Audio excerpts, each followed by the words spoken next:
Welcome to the Inside Sales Enablement Podcast. Where has the profession been? Where is it now? And where is it heading? What does it mean to you, your company, other functions, the market? Find out here. Join the founding father of the sales enablement profession, Scott Santucci, and trailblazer Brian Lambert as they take you behind the scenes of the birth of an industry. The Inside Sales Enablement Podcast starts now. I'm Scott Santucci. I'm Brian Lambert, and we are the Sales Enablement Insiders. Our podcast is for sales enablement leaders looking to elevate their function, expand their sphere of influence, and increase the span of control within their companies.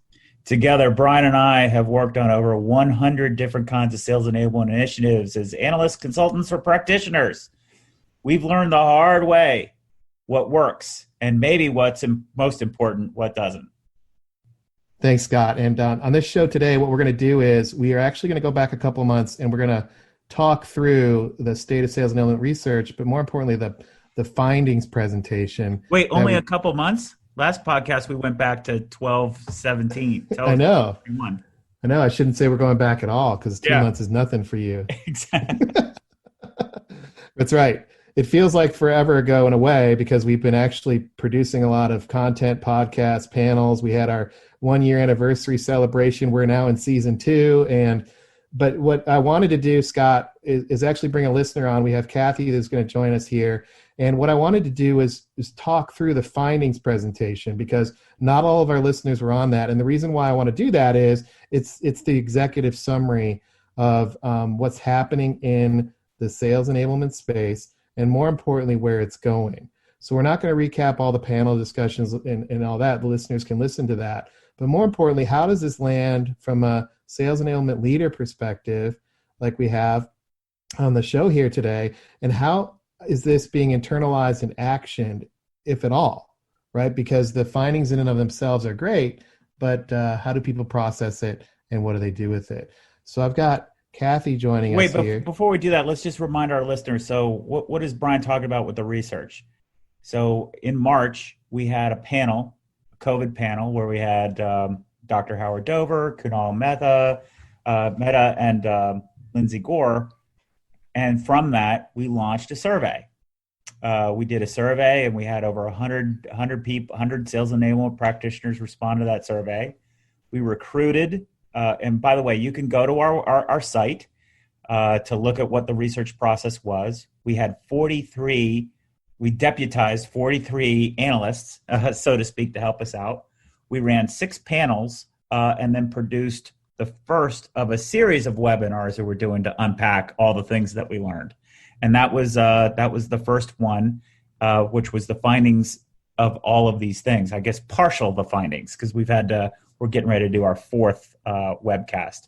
So Brian, go ahead and take it away and go ahead and introduce Cathy. Yeah, absolutely.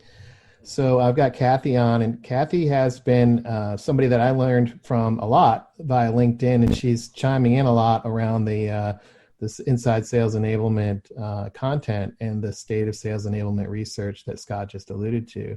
Her name's Cathy Rowell, and she's with Nectar. Hi, Cathy. How you doing? Hi, Brian. I'm good. How are you? Good. And for the last 2 months, we've been going back and forth on LinkedIn in a variety of different ways. Yep. And I thought it'd be good to just have the public conversation. So I appreciate you jumping on the call with us here and processing together what you learned. Yeah, happy to be here. Thanks for having me. Sure. So let's go back a couple of months ago. We had our inside the state of sales enablement research. So Scott presented that. I'd just like to open it up with you. What did you take away from that? And what kind of resonated with you as you were processing that content? So I'll be honest with you, the webinar happened at a time when I was buried. And that happens, right, to all of us in our day-to-day jobs. So I didn't have a chance right away to kind of absorb everything from the webinar. And I went back, Scott posted something on the Sales Enablement Society discussion board, and I was like, oh yeah, I should go back and look at that. So I actually went back and looked at all of the materials that Scott had and you had pulled together, and the big thing, all of a sudden I had an aha moment, and it was around that you all had finally put a title to something I'd been doing or felt like I'd been doing for a really long time. And that was the orchestrator title. Like, oh, that's brilliant, because this is something I feel like I've been kind of doing for a long time, both here at Nectar and in a previous role, right, in previous life at different sales enablement roles, where it's not always about the tactics and getting everything, doing things and just sitting around and getting that right, but also about the whole strategy and marrying the two together. So all of a sudden it was like, wow, you guys finally like let me know what I did. I literally that day went onto my LinkedIn profile and changed my headline to include orchestrator. Wow, that's amazing, and that's great to hear. Actually, humbling to hear. So I appreciate that. And it's one of those things where you go through it and you do the findings, you publish it, and you don't know quite what the impact is. And one of the things that's interesting here is you said you're a sales enablement professional, and you've been in this. It sounds like you've been in this space for a while. Why don't you compare and contrast a little bit the sales enablement title role versus the orchestrator title and role? Why does one resonate perhaps a little bit more than another? Or, give me some insight into the difference between the two to you. Yeah, so I think sales enablement, right, has kind of gone on this growth path, and we've all tried to figure out what is it, what isn't it, how do we define it. Scott and you and others have done a great job of saying what sales enablement is. But if you went out and at one point, if you went out and talked to 10 different sales enablement professionals, you get 10 different answers about what it was. And not any of them were wrong. They were just different. And so I think, having a title of sales enablement, depending on your perspective, was a question about what it is that you actually were responsible for.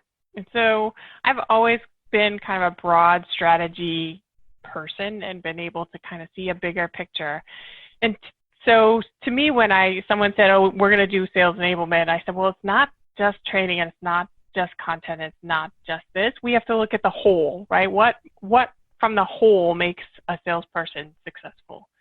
And it's much broader, and there's many more things than just those things that make it the whole. And then it kind of morphed from there, and I started growing that, because then it wasn't just the salesperson, because there's other people responsible for the success of the company and the revenue generation. That's your channel, where I have a particular focus today is on our channel partners. And then there's the channel, and then it's like, well, yeah, but it doesn't really stop when the order comes in from the customer. So there's this whole holistic thing. So I feel like sales enablement might have pigeonholed a little bit for me, and orchestrator was a much better way. I actually moved away from my sales enablement title a little while ago. I went to strict enablement because I have responsibility across the revenue chain. So I took sales completely out. And then I changed it again last year, and I said, well, that's not exactly even what I'm doing, because I'm really responsible for the efficiency of our channel and our sales to get the customer to success. So it resonated. The other thing that resonated a lot was it's about being able to work across different functions and work with people who don't report to you and make them all successful, right? Be successful together, and to be able to work across that and meet a common goal. So there was a lot of it that really kind of stuck in my head. Yeah, so I'm hearing the sales enablement title and role felt a little bit restrictive in a way, and probably because of how people had either communicated it or how the market was receiving as a training role. I think it was a perception, right? Mm-hmm. Yep. Yeah. And then it sounds like your charter or your remit was broader than that pigeonholing, if you will, or that boxed in. Right. So you thought about dropping sales and just being enablement, and just enablement was something that you did, actually, you said. And then from that perspective, it became about this broader picture, which we've dubbed the ecosystem view. And we're actually going to have a podcast soon around that. And then the final piece that you're talking about, which is obviously really intriguing to me, and what we've been chiming back and forth around on LinkedIn, is this idea of working together with people to achieve an outcome and a goal together. Whether or not they report into you or not, I'll throw that in there, right? Because that's implied. That you don't have to have the headcount reporting into you to be an orchestrator. In fact, it's part of the role of orchestrator is to not have the headcount actually reporting into you, right? Exactly. So what do you think about that as a part of the role, this idea of working with others to achieve that outcome and goal? And then what have you seen or taken away from the last couple of months that's perhaps struck a chord with you around this idea of I'm an orchestrator? So, I have lots of experience working with cross-functional teams that don't report to me, and it's an interesting thing, and I think we've had this conversation on a little bit on LinkedIn, right? So you have the people with the bigger challenge when you have that is you have your tree huggers, people who are like, oh no, this piece right over here, this is my piece, and you can't touch it. And that's the way it's going to be. And so to try and get those people to see what the broader picture is and come to a consensus, and it's when you put it in the context of the benefit not only to them, to their departments, and more broadly to the revenue and the company, then they'll start to see and take ownership around that. And it's when they start to see that piece of it that's really enlightening, and they become much less of a tree hugger and they want to participate more. So what's a tree hugger in Cathy land?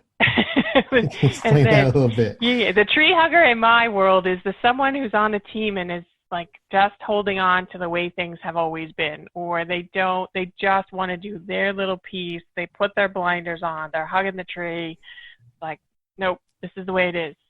The way I'm comfortable. You can't take it, you can't touch it. Right. You can't touch it. Leave my tree alone. Yeah, exactly. Don't touch my tree. I'm lucky where I am at now that I don't have a lot of tree huggers. I have a few. I don't have a lot, so that's really it's really nice, right? So if you think about a channel and you try to orchestrate around that, you don't just have your training team and the channel account manager. You also have to think about, okay, who are the support people who are going to take those calls? Who are the professional services people who are going to be involved? Who's the marketing person who's going to work with the channel partner to co-market and get all of that marketing strategy pulled together to come to market together? So that's one of the things that I actually built into our onboarding program for our channel, is to have this cross-functional team assigned to every channel partner that we have a contract with. So they all understand who is this partner, what are they trying to do, what's our partnership about, what are our joint objectives, how are we going to get there, what's my role in supporting that to get us to success. So I'm lucky here. I haven't always been that lucky. I've had some pretty hard tree huggers in the past. So do you actually call them that in the group, in the room? I have not. It actually came to me. We were chatting on LinkedIn. I was like, yeah, those guys, they're tree huggers. I don't know if they would like that. They would not. They definitely would not. So I don't want to encourage our listeners to start using that. But, no, but it's a characteristic, right? And I term it as a not great characteristic. We want those people to be more open and to participate in that team and that function. Yeah. And the reason why I say that is I've made the mistake more than once to come across a bit judgmental to others that don't report to me. And it's not fun to deal with the aftermath of those things. So with the orchestration angle on this, it's really an interesting space to operate within, because you would think that saying we have a goal, we have an outcome, let's row together, would be fairly straightforward. But what you're alluding to is when we say that, there's a certain cognitive bias, perspective, and in some ways hardwiring around way things have always been done. So that's where, to me, what we also talked about on LinkedIn, the idea of influence and relationship building, you said, look, this has to be factored in as part of an orchestrator, the ability to persuade and negotiate and influence and build relationships to drive outcomes together. Why do you think that that's so prevalent and required? And why is it a bit difficult to have folks that are really smart and they all want the same goal? They all want to achieve it. But it requires a skill set like what you have to get folks to row together. So I'm not sure why it's so hard. I think inherently people all want to do the right thing. And I have trouble with people not feeling empowered. That when I go into these situations and, we have a cross-functional team, I want them to be empowered to go and do the right things. And a lot of people don't know what to do with that. So that's when you need to kind of take a step back and you need to sit with them and say, okay, so, how can we make this work? Listening to those team members is really critical, just like it's critical to listen to your customers and to listen to the salespeople you're trying to enable and to listen to your channel partners. It's just as critical to listen to those team members to find out, why are they not feeling empowered? Why do they want to continue to do things the way they've always been? And how do we move past that? How do we work together? So it's really an important thing for an orchestrator to be able to have those conversations like we were just talking about, build those relationships to get them pointed so that we are all rowing in the same direction so that we can get to the desired outcome. I don't know. I don't understand the psychology of why everyone, or not everyone, but a lot of people don't feel empowered when they come onto those teams, but some of them are there because they've been told to be there, so that's part of it.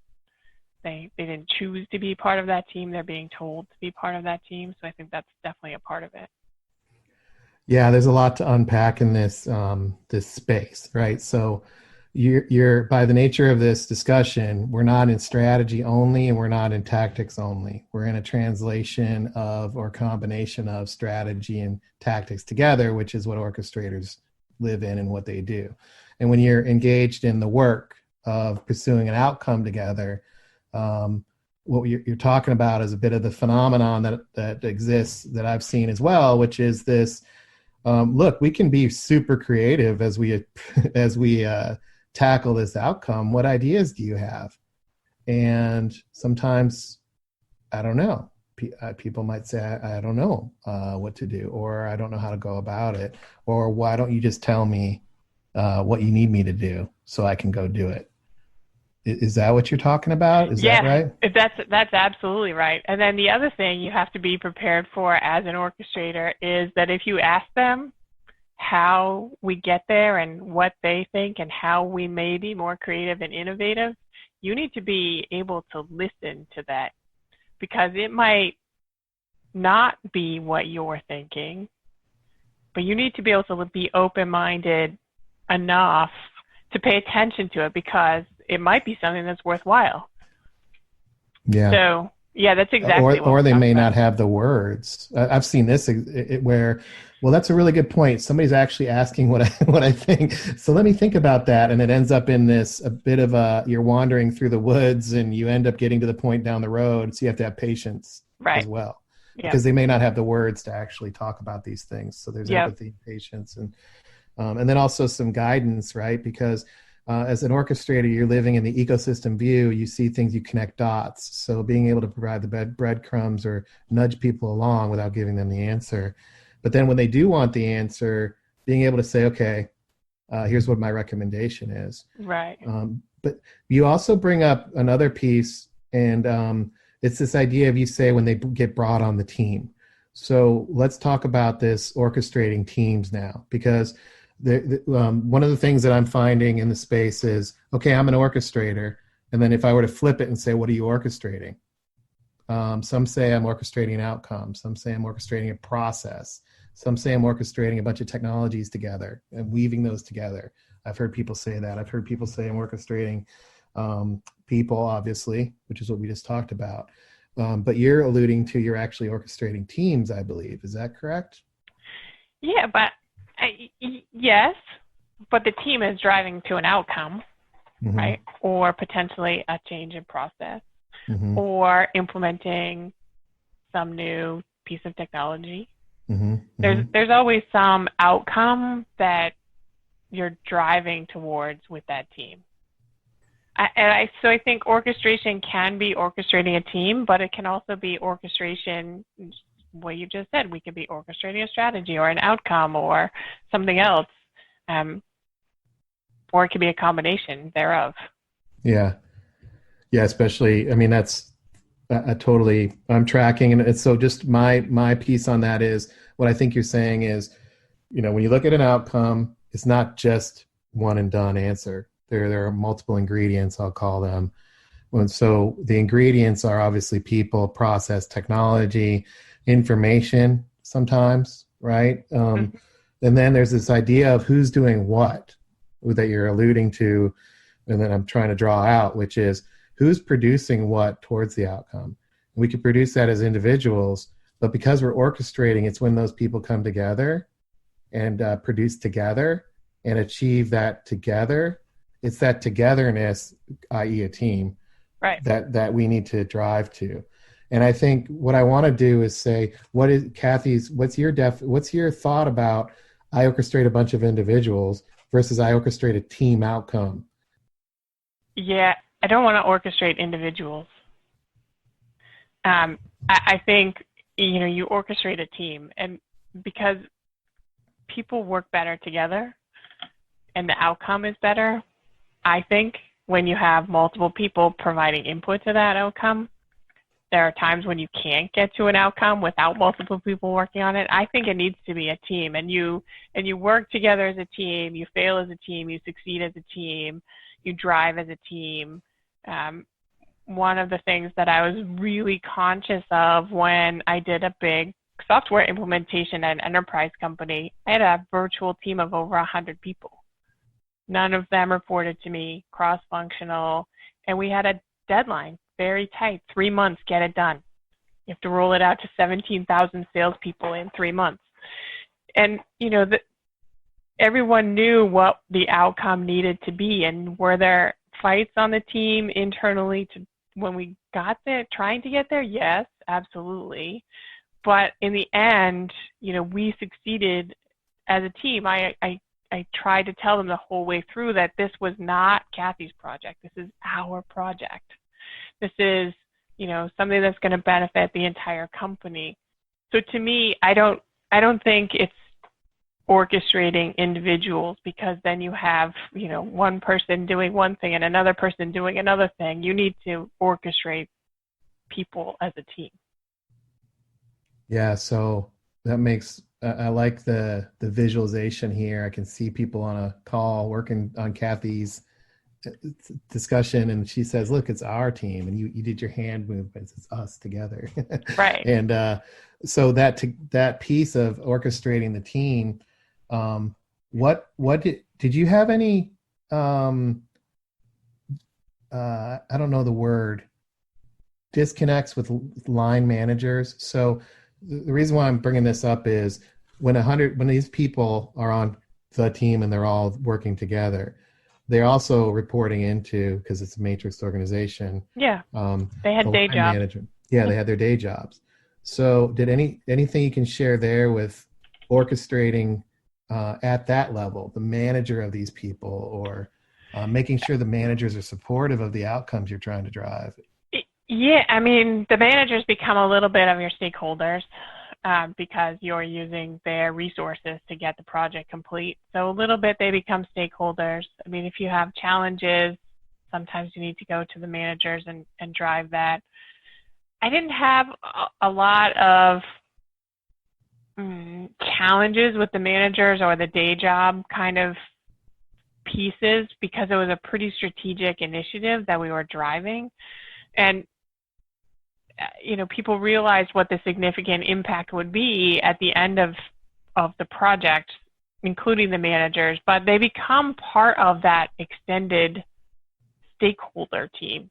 I think that's the other thing that you need to think about when you're talking about orchestrating the team. You're not just orchestrating the team who's driving the outcome. You need to orchestrate up as well and orchestrate to the stakeholders, because now you can imagine if you have 100 people on your team, cross-functional, all over the world, that's a pretty big stakeholder list at the top also, who have expectations and need to know what's going on. Yeah, and stakeholder management and communication and providing invisibility into what's happening. Because on a strategic project like that, the managers are going to come, annual review time. Hey, what did this person accomplish? Right. So it's better to make sure they're in the loop along the way. For example, That's super tactical, but I can see what you mean there in managing that communication. And then so when you look at, we're kind of painting a 360 view, right? You've got a team. The team doesn't necessarily work directly for you. However, they're all in the team together to drive this outcome. So we're orchestrating a team, not orchestrating a bunch of individuals. The team has been chartered to drive an outcome together. And everybody's aware of that. The managers that quote unquote own the people are aware of it. Everybody's rowing together in that. And along the way, what's happening, it sounds like, is there's communication, there's coordination, there's visibility into progress. I don't want to put words in your mouth, so if this isn't right, but there's this idea of we're achieving something together, and it's not a black box. Absolutely. So in that view, when you look at triangulating and managing all that, is this what would you say the difference is between an orchestrator and a project manager then? Yeah, that's a good question. So a project manager, because I've done project management as well, and a project manager, a good project manager will have orchestration capabilities. But from a project management, you're really driving a timeline. You're driving.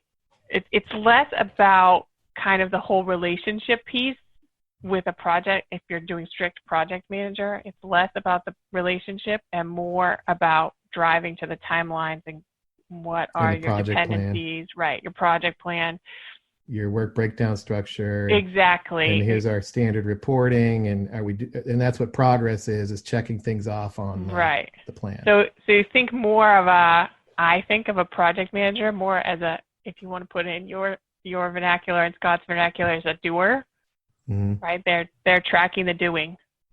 An orchestrator is really focused on kind of the holistic relationship with that team of people. Mm-hmm. And bringing together process and, like we talked about, process technology, capabilities, roles for visibility. And I think what I would say is, let me try this on, because what pops into mind, if a project manager is providing visibility into the doing, does an orchestrator provide visibility into the progress of the outcome pursuit? If we're pursuing an outcome with an orchestrator, does the orchestrator provide visibility into that progress? Well, I think an orchestrator is focused more on the strategy, right? And definitely on the progress and how does that relate to the strategic outcome. And a project manager is not necessarily focused on how is this strategic. They don't care. They have a project. Not that they don't care. That's not accurate. But they have a project. They're tracking to that project. The strategy is not relevant to them or as relevant. But an orchestrator is focused on that strategy and how this whole effort is going to impact that strategy going forward. Yeah, and I would probably venture to say as well how it lands in sales or how it lands in the growth teams, marketing, sales, service, channel, right? So there's an adoption angle of this too. I think when I compare and contrast with you, I'm kind of project management doing, I've seen that. There's also this aspect of we're done. We're not really super awfully concerned in project land about adoption and life, getting it in the bloodstream of sales, making sure that this is useful. It's more about we got it done in my past experience. Yeah, absolutely. So, when you orchestrate an outcome and you help the team achieve that, what's the role of adoption in that, or do you bring that in?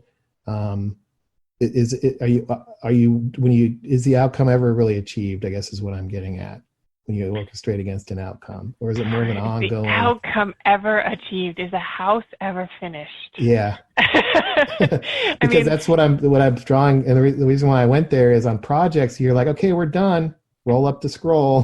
Yeah. Everybody disband. We're done with our project. So this is where I'll go back to a conversation I had with Scott, right, a little bit ago. And we were talking about the next piece that kind of resonated with me out of the webinar was around this rapid sprints and creating rapid sprints. And I said to Scott, well, doesn't everyone do that? And Scott said, no.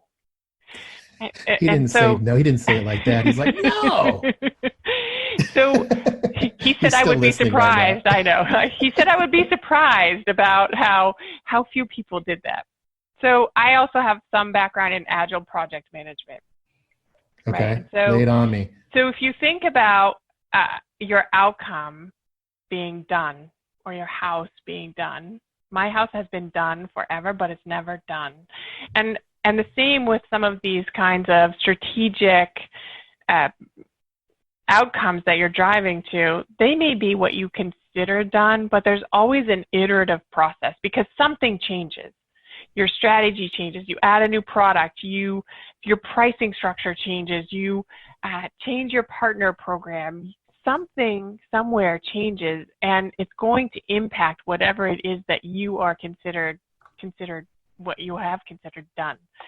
And so you need to be agile enough to be able to pick that back up, pivot with whatever that change was, to now make it done again.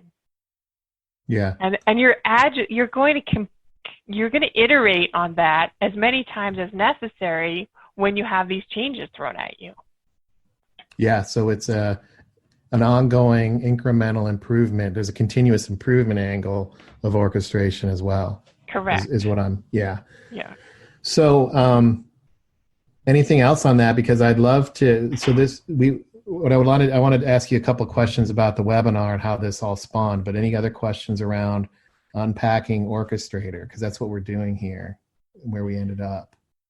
Yeah, no, I don't think so. I think, I'm really excited to know what it is I'm doing and that there's other people out there like me. So that's awesome. Yeah. And birds of a feather flock together. So Exactly. We'll find some more now. Exactly. So the webinar, it's how many times did you listen to that State of Sales Enablement webinar or go through the slides? And you said you came in a little bit after it was actually launched, but you listened to the recording. How did you consume that, and what was the process like in digesting that? So I didn't listen. I didn't attend the webinar when it happened. I had to go and listen to the replay. And then it kind of, like I said earlier, it just kind of got brushed aside because of life and things happening. And literally when Scott posted something, I was like, yeah, I need to brush that off. And I went back and I read it. And I read it and thought, okay, and I kind of digested. The next day I literally went back and looked at it again. And because it was important enough for me to try and digest everything that I had heard and understood in there. And so you sent me the slides yesterday before we started this recording again. And I went through them again. I was like, oh yeah, I forgot about XYZ or, these other things. And so I've been through them probably 3 or 4 times to be able to go back and say, yeah, I need to remember about that. And I've used parts of them when I talk to other people about the difference between a doer and an orchestrator. And I specifically pull out, and I love the jars, right, for the doers, all the different jars. And everyone has a focused task, and an orchestrator is kind of orchestrating the whole process and the people. And so I've pulled those things out. So it's been really good to have that to reflect on and to go back to, and the whole webinar series building. So, with the commercial ratio webinar and some of the other webinars that have fallen out of this, Mm-hmm. That's been really helpful also, to be able to go back and refresh. Yeah, I think this is helpful. I've seen this too. And it's like what I've found is the podcast market really teaches people a certain formula. A podcast equals, 30 minutes, it's a guest speaker, it's rah, whatever. I mean, there's a formula that it seems like everybody's adopted. And we don't do that here on our podcast. So we've had feedback around, well, you're not like everybody else, and some hate it, some love it, et cetera. But on the webinar itself, when you look at what that is and how it's revealed itself 3 or 4 times, what you're doing here is you're helping our listeners learn how to consume. On one hand, burden is on us and Scott to create something that's digestible, but on the other hand, it's up to the listeners to engage and get out of it what they can. And it's this challenge because on the show and in the webinar, we're driving towards the future of sales enablement, which is going to put people outside their comfort zone. And we're trying to push people into, but like you said, the clarification, right? Clarifying what people actually do. So in a way, we're providing, we're actually just holding up the mirror. And it's not, Scott that's complicated or the show that's getting into deeper topics. It's actually, we're showing reality and reflecting reality. And that's a little bit of my soapbox. But what I'm hearing you say is this idea of multi-digesting the bits and getting out of it every time. Would you recommend that others do the same? Yeah, I mean, that's what worked for me, right? But I'm also, it's crazy. The daily stress level is high and my task burden is high. And try and find a time to be able to do this and digest has been difficult. And so that's what works for me, is to be able to go back when I need to and to be able to look at those things and then, jump into conversation. So you'll see that I'm pretty active on LinkedIn sometimes, right? And then for a while, Brian, you don't hear from me. And Right. So you could tell when Cathy's like focused on other things. So that's what works for me. And I think, everyone is different, but if you have a chance to go back and look at something again, it will definitely refresh your memory, and you may get another aha moment out of it. Yeah, that's great. And I'm going to bring Scott here in a second to kind of recap this, but let me ask you something, Cathy, on the delivery of this, right? So over the last 2.5 months here, we've had what I would consider some pretty groundbreaking research. Obviously, I'm biased a little bit, but there's also, it's a large volume and it's pretty meaty. It's to me, it's one of those things where it really is impactful. Do you think there's anything we could be doing in the spirit of continuous improvement to help with the digestion piece? Is there a different way to deliver this? Is the podcast ideas or webinars a better vehicle? Is it any thoughts you might have on things that we could be doing to improve? I like the webinars. And I like that I can go back, right? So I'll be honest with you, the whole commercial ratio webinar, I had to have my calculator out. I was like, this is really hard for me to digest in the moment. So I've had to go back to that one too and try and get my non-mathematical accounting brain to try and figure out the commercial ratio. And that's at, for our listeners, that's at commercialratio.com if you want to see what she's talking about. Yeah, thanks. Yeah. So I think for me that works. I think keep up the great work there. The podcasts are great too. I actually, in preparation, I was very sad not to have a Marco Polo story because I just went and listened to the last one before we recorded this one. Scott's I was like, not going to be able to sleep tonight. Actually, it's my thing. I said, I don't think you need a story for this one. Marco Polo. So I was very sad not to have a Marco Polo story, but these are great, right? So they're digestible when I have time. I could go and listen to them whenever. So I like it. I don't know that I have feedback. I guess the one thing I will say is keep pointing to them from places we're at. So LinkedIn is a great place. I'm pretty active there. Keep pointing at them from the Sales Enablement Society discussion groups, because if I see them multiple times in my face, then I'll remember to go and see them. Mm-hmm. Yeah, and just the reminder piece. Yeah. Yeah.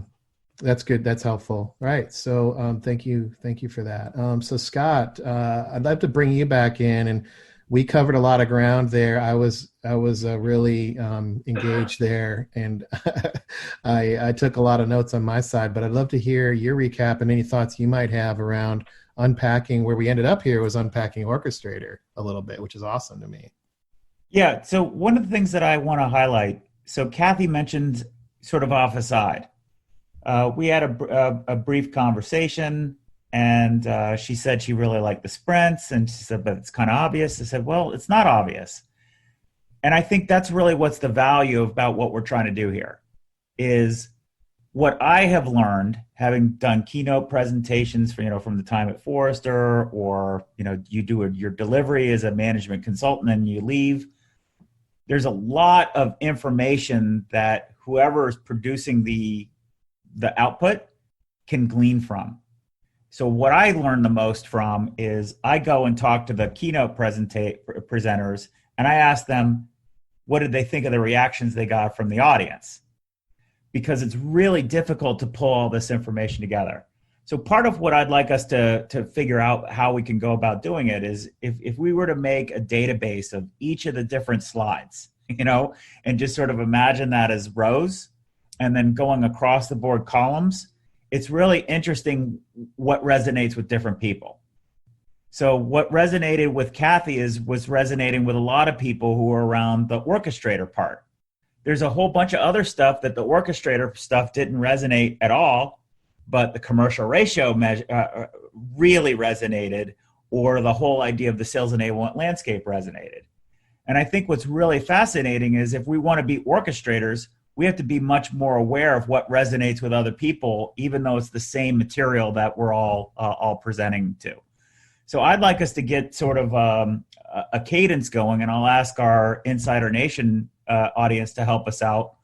When you listen to this, what were some of your takeaways? And how can we tell more stories there? I mean, I'm really thankful for Cathy. It takes a lot of courage to come on and just say, hey, here's what I think about this thing. I don't really know what you want, but it's a conversation. And part of what we need to do is, I believe, in order for us to orchestrate, we have to learn more about each other. We're all human beings, first and foremost. And the great thing about human beings is we're all different. The more we can learn from different people, the better off we're going to be. So we're going to keep trying to do that. So what we try to do in our webinars, we're going to keep doing more of those. They tend to be popular. We have a lot of work, a lot of work to do as we learn from these. But we're going to keep doing the chat session. So Cathy, if those of us who aren't biased to math first, I know you're a journalist, so you like the words and you like the engagement first. I went to a tech school. I'm a numbers guy first. So when we're talking about something like that, we want to have a chat session and we want to have conversations, but then you can go back and listen to it later. We're trying to find more ways to share all of this information because it's got to be among and fit together or orchestrated. But then how do you pull out the woodwinds and listen to that? How do you pull out what the strings do to fill that out? So those are some of the reactions that I was getting from listening to you and Cathy's conversation. Does that resonate with you guys? What are your reactions to that? Yeah, absolutely. I mean, so I feel terrible that I can't do math without a calculator, but it's just the way it is. So those are things that we need to own up, and we know what our strengths are. We all need to understand what our strengths are and where we can focus and help our teams and move the whole strategy forward for our companies, and looking at sales enablement as a whole and looking at the whole landscape. I have certainly some experience in one place that I don't have as broad experience in others. And I think this is a great forum for everyone to learn from each other from that perspective. Yeah, absolutely. And I would say also on that is I've learned a lot through this conversation around, how you define your team matters. So the perspective that if somebody believes the team is themselves, which I've bumped into some of those people. Yep. I've also had people who say, well, my team is my department. I'm in XYZ department. That's my team. When we were talking about the team is we're driving an outcome together, that was really insightful, because to me, there's a big difference between I'm on a team to drive an outcome versus I'm assigned to marketing and I'm in the marketing department. And there's a lot of language around team that's used, and it's not clear what team people are talking about. So this idea of this idea of perspective, understanding that we're all humans and how people perceive things often drives how they act and how they engage is critical. And that's a great point, Scott, around this idea of having more empathy for that and bringing people together and inviting them in. Well, here's another thing that really resonates. So Cathy was talking about sort of people being on a team that may not want to be there. I like to call them the voluntold. And that is, any matrix organization is going to have that. So in order for us to move the needle as sales enablement professions, we have to work across the organizational matrix, which means we're going to be dealing with a lot of people who are voluntold. So some of those people think the way that you're doing it is stupid and they do it completely differently. Some of those people are completely checked out. They could give a rat's ass about the thing that they're voluntold on, and they want to just do their day-to-day job. Other people really want to participate, but they want to be liked by their teammates, rather than. So we have this deal of a mass of humanity. And what's interesting enough is that's one of the design points that led to when we founded the Sales Enablement Society. That was one of the design points, is how can we get a community of people who are all volunteers to build things, and look at all the things that we built. So I think maybe what we could do is we could learn from some of those experiences, like how do you set up principles and be principle driven, because that's important. You have to set some authority, but it's whenever you say the word authority, people immediately start twitching because they think command and control, and you're going to act like Trump on me. No one wants that. So you're going to run into all of these different variables. And I think we need to do a lot better job of being more aware of how work actually happens and really breaking those things down. And I think that's something that we need to do a better job of on our podcast, help highlight what those differences are. And I think these things really resonate a lot with me. And I also liked what Cathy said about, first of all, if you're in the business of orchestrating people, then you're a manipulator, right? That's awful. People don't like that. But you orchestrate a team for what? To get to an outcome. So like a composition that a musician puts together, Beethoven, that's already figured out, but still there's a lot of conducting that needs to happen for that music to be heard, not horribly like you would go to elementary school and hear, Beethoven's Fifth. It'd be horrifying.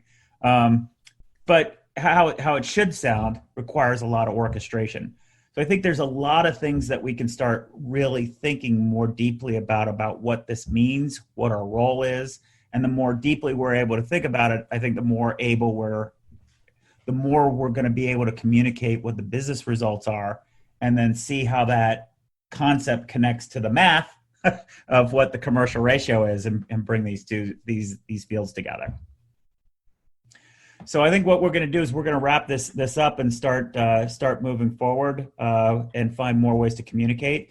Insider Nation, what we'd love to do is when you get a chance, so we'll do the assumptive close. When you get a chance to listen to any of our webinars, please reach out to us and say, hey, I'd like to be as courageous as Cathy and share my feelings of how I reacted to it to help the dialogue going.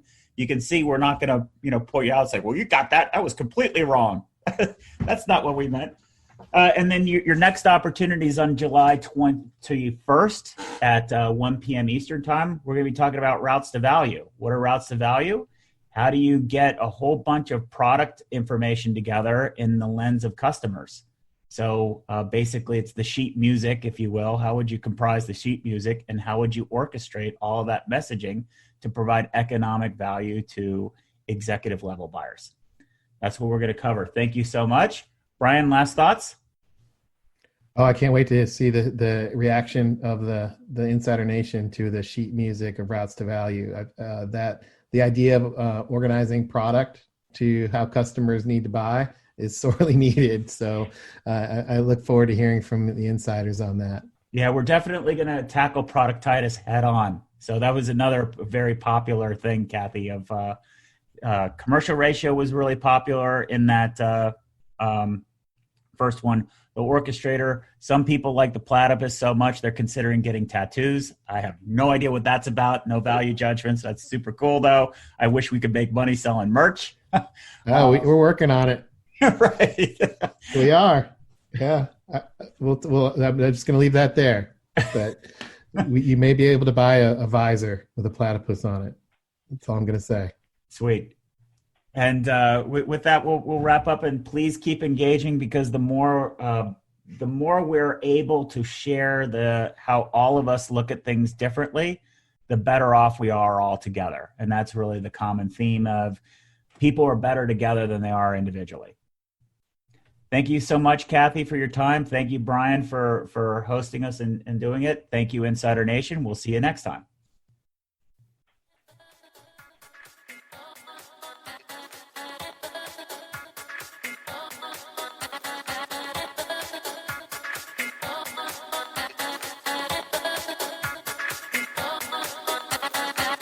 Thanks for joining us.